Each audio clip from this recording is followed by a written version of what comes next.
Here on Roshar, you'd be hard-pressed to find a group of people more influential than the Heralds. This group of 10 individuals have shaped history and society for every society on Roshar, human and Singer alike. They're also the group of people that are the linchpins for the main magical mechanic that fuels the conflict for the first 5 books of the Stormlight Archive, as well as the previous 7,000 years of conflict between Honor and Odium. Due to their role in leading and protecting humanity in the Desolations, as well as their role in shaping the geopolitical climate of Roshar, they have shaped just everything. Number systems are based off of them. For this reason, this video's scope had to be narrowed down a little bit. Instead of talking about the Heralds and their cultural impact, this video will mostly be going over the magic and mechanics behind the Heralds and what they do, how they work, and some theorizing about their role in the future of the Cosmere. This video will be sourcing information from the entire Stormlight Archive, as well as some words of Brandon. I will also be including a few tidbits that pull information from the non-canonical Dragonsteel Prime. There will be a few story spoilers in this video, as well as major spoilers relating to the history and world building of Roshar. I'm gonna try to call out story spoilers if I can avoid them, but this might be a good video to skip if you haven't read Wind and Truth. There are just some things about the Heralds I can't talk about without talking about spoilers from that book. So you've been warned. If you are sensitive to spoilers, come back when you're done with Wind and Truth for this one. What is a Herald? It's a question with a pretty specific answer. A Herald is a former mortal chosen by Honor and connected to the Shard. To join, one needs to have a connection to the Shard's Videnalcium, as well as willingly swear an oath to Honor. This might seem a little pedantic, but the Heralds swore their oaths for Honor, not to the being of Honor. It sounds a little weird and is a little murky, but it is important for something I'll talk about a little later. Honor saw the Heralds as his angels of honor. And through their bond and connection to him, they're able to pull investiture directly from the spiritual realm to fuel their bond to Honor, the Oathpact, as well as lock their souls at their current age, giving them immortality. Although I should mention, the Oathpact itself doesn't grant immortality. It's actually a 2-step process, which I will talk about a little later. When talking about the abilities of the Heralds, things get a little murky. Firstly, Heralds are Surge Binders, granted Honor Blades and access to the Surges, in the same pattern as the Knight Radiant, which were modeled after them. Second, some of their powers seem to be abilities they knew about and had access to before becoming Heralds. I had the Heralds, and they, more and more, were able to draw on the powers of Roshar itself instead of just my Surges. I did not understand why or how, but I did not wish to seem weak by admitting that fact. 9 of them were Surge Binders before they became Heralds. They were granted unrestricted access to Surges by Odium when they were still living on Ashen. In other instances, there were certain powers and abilities which they obtained after being made into a Herald, though so far, all we've seen are a few mysterious moments in the latest book. Honor created the Heralds as part of an ongoing arms race against Odium. They were a response to the Fused, which are Odium's immortal soldiers, but the Heralds, there are far fewer of them, but they're operating at a higher power level. They also had the secondary effect of locking the souls of the Fused on Braze after they die, due to some interactions between the connection of the Heralds, Shards, and some weird physical properties of the planet Braze. I'll talk more about the Oathpact a little later on in this video. Every Herald is a cognitive shadow. However, joining the Oathpact doesn't necessarily make you into one. There's going to be spoilers for Wind and Truth in this next section, so if you want to avoid those, skip to this timestamp right here. To understand the process for someone to become a Herald, we need to look at the 2 instances when it happened. At the time when the Oathpact was initially forged and the Heralds became Heralds, most of the individuals who would take up the mantle were already long-lived. Having such vast access to the Surges extended their natural lives, but they weren't yet immortal. This is confirmed in a vision in the spiritual realm, when Shalash says that she wants to join the fighting because she's immortal. In response to this, Vedel, who would definitely know, says that they're actually not immortal. They're just very long-lived due to their access to Surges. Because at this point, the Oathpact hadn't been sworn, and they still had access to unbound Surges. Cognitive shadows in a physical body need to feed on investiture to stay alive, or sustain their connection to the physical realm. This is true in nearly every case we've seen, be it returned, fused, or heralds. Much in the same way that the fused are powered directly by Odium, the Heralds constantly renew themselves through a constant flow of investiture from the spiritual realm facilitated by their connection to honor. I feel like there's got to be something else going on here, though. Because if they're constantly renewing themselves from investiture from the spiritual realm, wouldn't they be able to heal at a super fast rate? What we see with Radiance, for example, is they're using investiture to kind of filter down from their spiritual aspect to their physical aspect, but Heralds don't seem to do that. They don't, at least from what we've seen, they don't just constantly heal whenever they're wounded. They can be killed. Also, real quick, I'm just gonna rip this spoiler band-aid off right now. And again, if you hadn't clicked that timestamp for Wind and True spoilers, you wouldn't be here anyway. But Kaladin becomes a herald at the end of this book. He replaces Jezrien and gets his own honor blade of sorts, which is a spear, which, you know, typical for Kaladin, right? But he becomes a member of the Oathpact, and he actually joins them on Braze at the end of the book. And before going on to what the Oathpact is and how it works, I think it would be a good idea if we go over some of the abilities of the heralds. Through the Oathpact and a mechanism crafted by Honor, the heralds have the ability to come back to life after they're killed. They are immortal and capable of resurrection. The heralds are the oldest beings in the Cosmere outside of dragons and the original vessels of the shards. Basically the OG Ado-killing Yolan crew. Why or how are the heralds the only one we see so far that are affected by magical maladies due to either the high investiture or long life situation? I would argue the fused are having the same situation, so they're not the only ones. And so the why and how has there's a whole host of things going on here.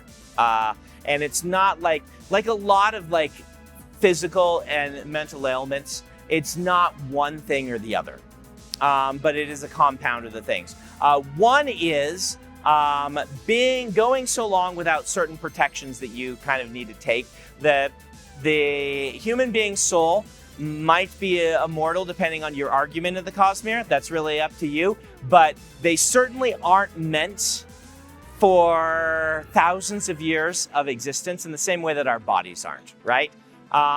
And so there's some of that. There's some of the things they've been through, like legit trauma. This is not all simply a magical ailment.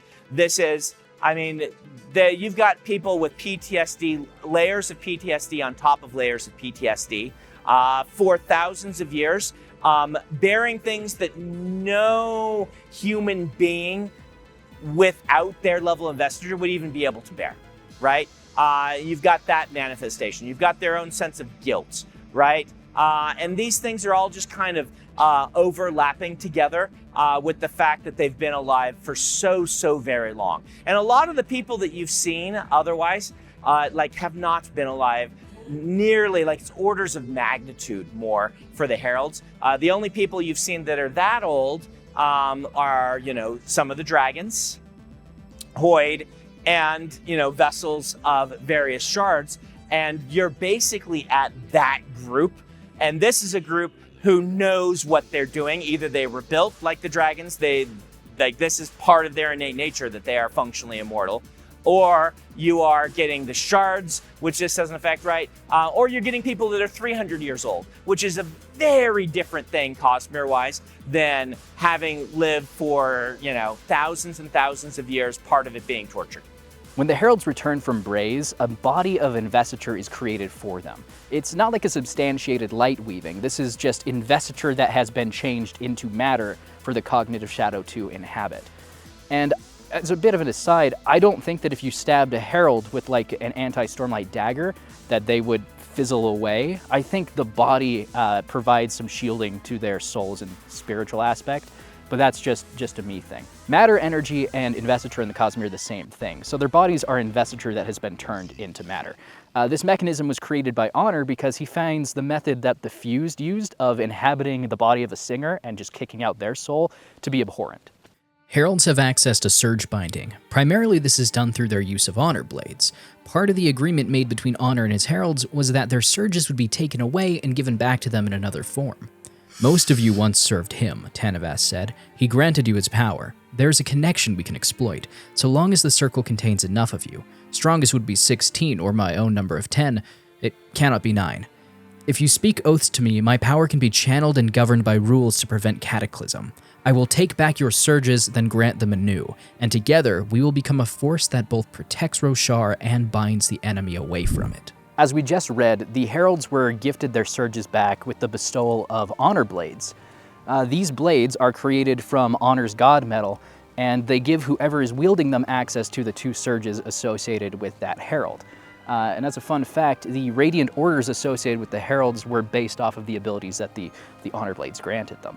Each Herald can only use surges when they're wielding their Honor Blade, or at least this was the case when Honor Tanavast still existed to enforce his laws. It's unclear how things will function now going forward. Because anyone wielding an Honor Blade gets access to those surges, assuming they have investiture to power it, they are some of the most powerful magical artifacts in the entire Cosmere. And that's why I'm here. One of my Sellish contacts was able to get this Elscaller Honor Blade for me, so hopefully I will be able to get off this planet now that events have transpired. Anyway, Honors regulated surge binding in other regards as well. The Knight's Radiant abilities were modeled off of what the Heralds can do. Their powers were similarly restricted in what they could do with surge binding. But as we've seen through the entire Stormlight Archive, Honor no longer exists to enforce his laws, at least not in the same form he did originally. Because of this, it appears that some of the Heralds are now able to use some of the old surges and powers outside of them again. Another ability the Heralds have that we haven't seen much of is their superhuman strength and speed. We've seen this with Nail, Ishar, and Taln in the books so far, and we don't really know how they can do this or why. It might be one of the powers granted to them outside of surges, maybe one of those powers of Roshar. When Taln, Bearer of Agonies, decides to throw down in Wind and Truth, he moves fast enough to break this sound barrier. So, I think it's pretty clear something magical's going on. What is somewhat strange is that they don't seem to need a source of investiture to do this. At least as far as I can tell. They're just crazy strong and powerful on their own.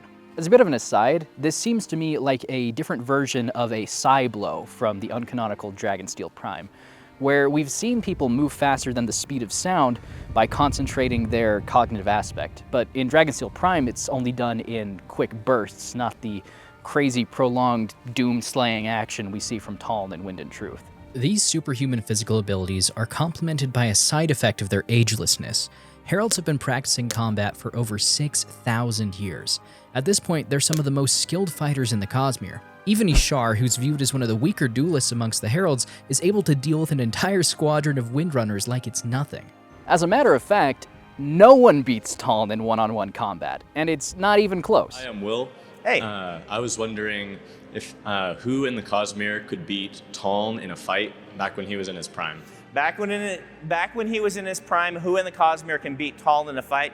It depends if what level of abilities he has access to. If you're saying like access to full abilities and things like this, I don't know of anybody who could beat him in an actual one-on-one fight. Yeah. Thank you. Yeah. I guess since I'm talking about Taln, and before moving on to abilities that all Heralds possess, I'll mention here that he's the only original Herald that's not from Alaswa. He was born on Roshar. We also know that he didn't really care much for the shards. He tried to kill cultivation and his soul was warped. We also know that Kalek gave him a weapon, and I think that this is a weapon that he tried to use to kill cultivation. Perhaps it was a Dawn Shard, because there's some implication that Dawn Shards were used on Ashen, so perhaps they were brought over and incorporated into the weapon that Taln tried to use to kill cultivation. Another piece of evidence supporting this is Honor's reaction in Chapter 65 of Wind and Truth, but if we can believe that reaction is a little dubious. Part of the deal was that the Heralds and all surges on Roshar would be bound. This binding was instituted because unbound surges caused the destruction of Alaswa, turning it into Ashen. But the Stormfather also seems to state that the Dawn Shards were involved in a previous book. He says that it was the Tranquiline Halls that were destroyed by Dawn Shards, but whether or not he's referring to the halls as in Ashen or some other place is debatable. That said, no direct evidence that a Dawn Shard was used in the destruction of Ashen exists, and they, more and more, were able to draw on the powers of Roshar itself instead of just my surges. I did not understand why or how, but I did not wish to seem weak by admitting that fact. What these additional powers are isn't abundantly clear to me. It could be the powers that they draw directly from Roshar, but I'm not really sure. What do you think the powers that the Heralds draw from Roshar are? I'd love to hear your theories in the comment section down below. And I hope we will find out what these abilities are, especially with the Heralds apparently playing a bigger role in the back half. The Herald's ability to resurrect is key to their main magical purpose on Roshar. The combination of their oath to honor, their immortality, and an interaction with some strange physical properties of the planet Braze allows them to form a lock with their souls. This locking mechanism, called the Oathpact, prevents the souls of the fused from returning to Roshar, temporarily blocking their ability to rejoin the war.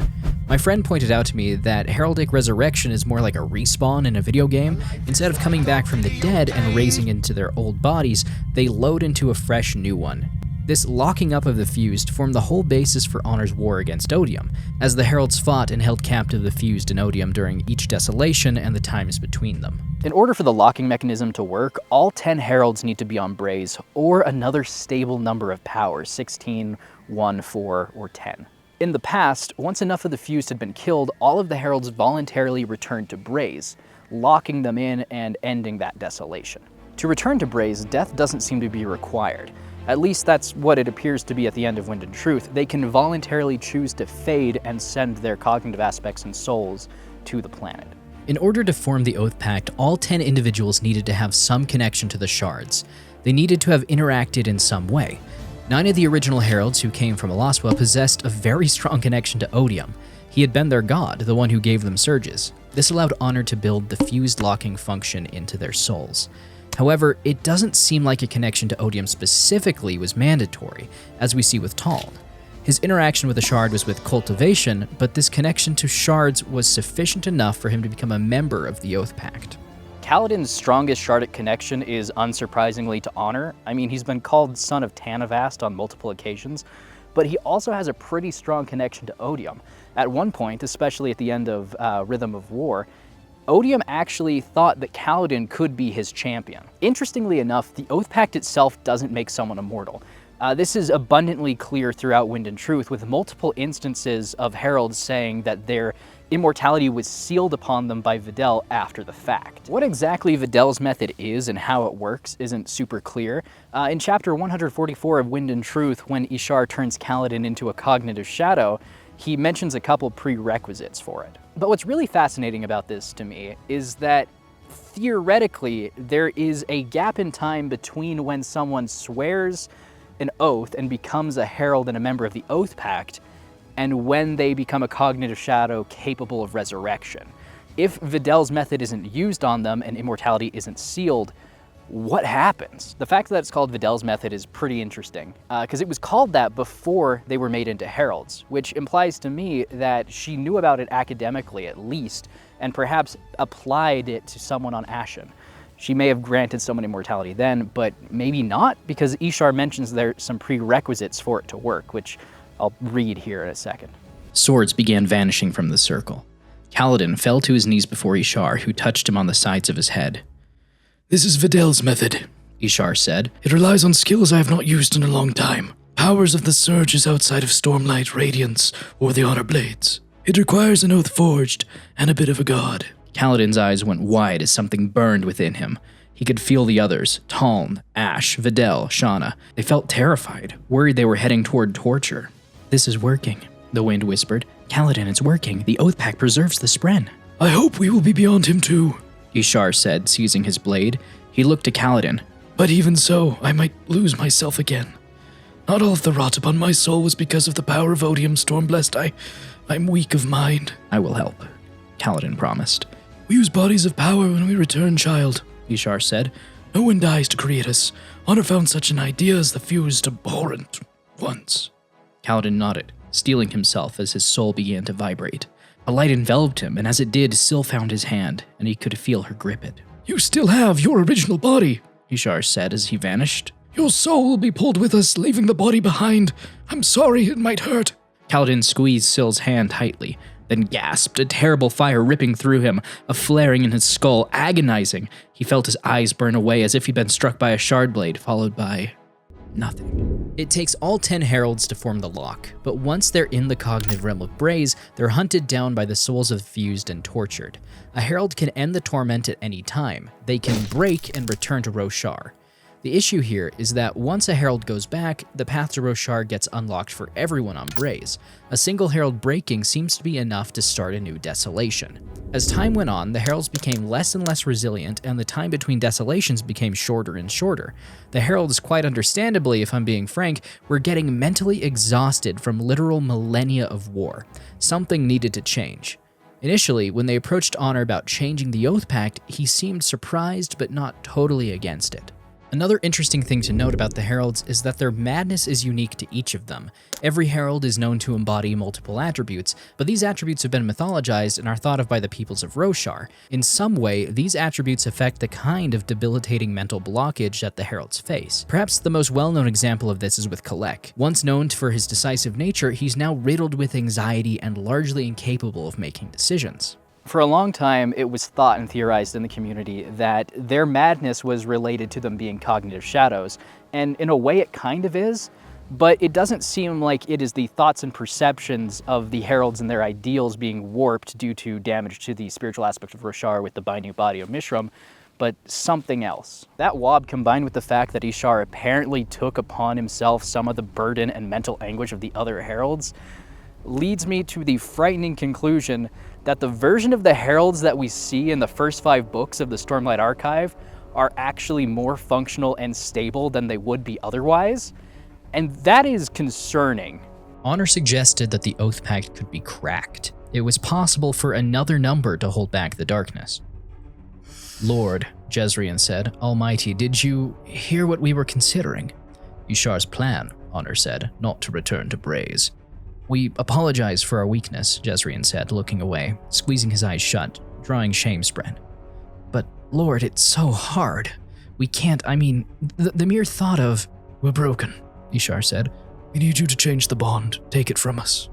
Break the Oathpact, Honor asked. Change it, so that others can take our place, Ishar said. Or maybe make it allow half of us to hold the bond for one isolation, then trade it for the other half. 5? Honor said. No, impossible. 5 is a number of weakness, no symmetry, no power. Perhaps 4 would work, the number of Adonalsium's 4 aspects.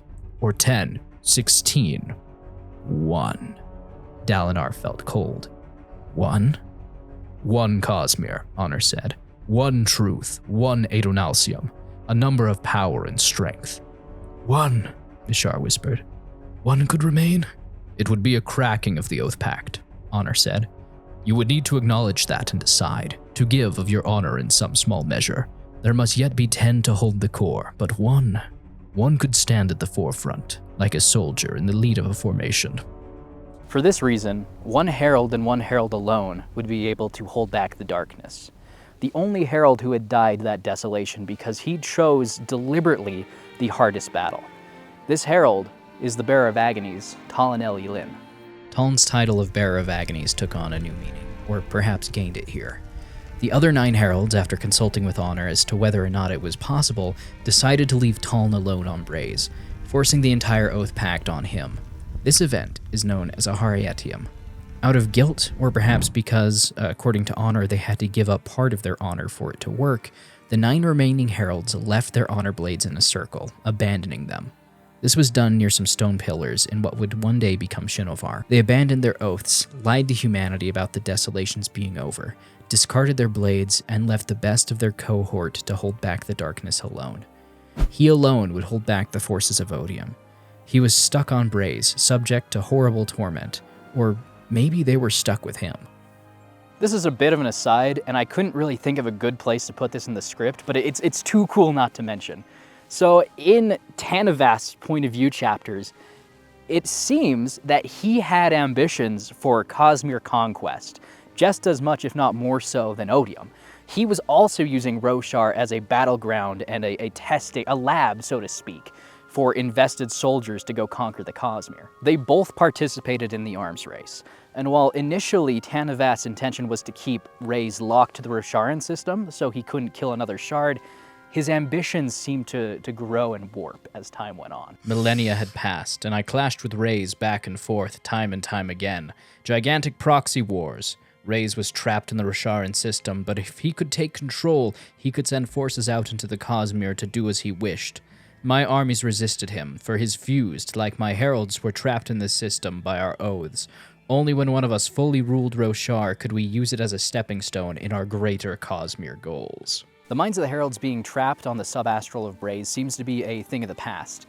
Their bodies still get tortured, but Ishar was able to create a vision for them just to kind of relax and chill in after studying the Stormfather's visions. I have quite a few questions about this, because when the Heralds die, they don't appear on the physical realm of Braze, but the subastral.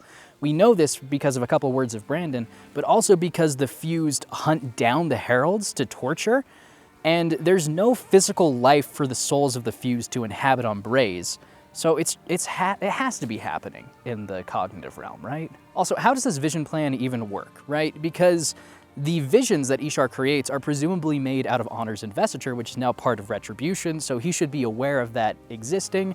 Also, the Oathpact works because of the connection to Honor and also the connection of the Heralds to Odium, and those are one and the same person. And aside from all that, the Heralds have a mole. Petar, the Elscaller Herald, she's working for Taravangian. She taught him how to make a Crystal Inquisitor with Moash. She's been working for him for years in the diagram. I can't see how this plan works long term. The reforged Oathpact appears to be a little bit different from the old one. The old version was used to lock the fused in Odium on Braze, but with the true Everstorm being on Roshar, the fused no longer need to make that journey.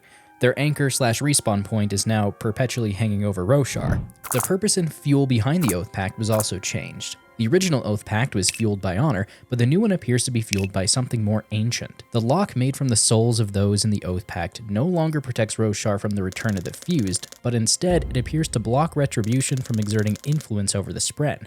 This saved them from having the power that makes up their essence being reabsorbed into Retribution. One of the last things I'd like to leave you with is how to kill a Herald. While Heralds can be resurrected, it is possible to kill them. They're invested to such a high level as Heralds that they're no longer human. They're more similar to Spren. And so what we saw in Rhythm of War is you can capture the soul of a Herald in a gemstone like a Spren, and then you can use Anti-Light to destroy that soul fully. Capturing Jezreen in a gemstone severed his connection to his anchor. And for a Cognitive Shadow to not pass into the Beyond, they have to be tied to an anchor either in the physical or cognitive realm. And if you want to learn more about Cognitive Shadows and their anchors, I did do a video about that. If you want to learn more, there'll be a card in that corner right there. Well, I better get going. Things on Roshar are getting pretty dicey, and now that I've got this here 100% authentic and not at all soul-stamped Elscaller Honor Blade, I should be able to get off this planet a lot easier. Otherwise, I'd have to hike to the Well of Control. I also don't know how I'm going to power this. Thank you so much for watching. If you enjoyed this video, be sure to like and subscribe and share it with all your friends who enjoy the Cosmere. And if you want to support this kind of Cosmere content, you could consider becoming a channel member or a Patreon member. If you want access to the STL file to print your own Elscaller Honor Blade, that's available on Patreon for as little as 99 cents. And also for channel members on Discord, but I feel like that kind of goes without saying. All right, thank you so much for watching. Have an excellent time of day, and I'll catch you guys next time. Bye. Once again, thank you so much for watching, and a massive shout out to those who support the channel, especially Dennis, and I'll catch you all in the next video.